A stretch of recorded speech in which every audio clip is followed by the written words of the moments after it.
I'm on the second floor. It goes up some more, but on the second floor we have a room here, a room there, the bathroom there, and a window seat.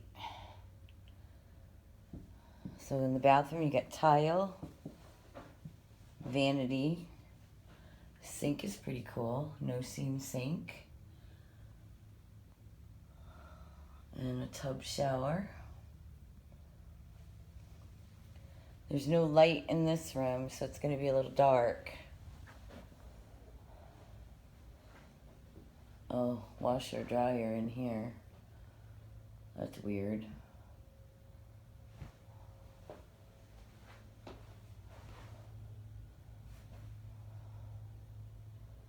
That's weird. I don't know why they did that.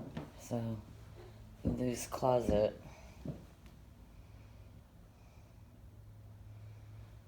Look at the high ceilings.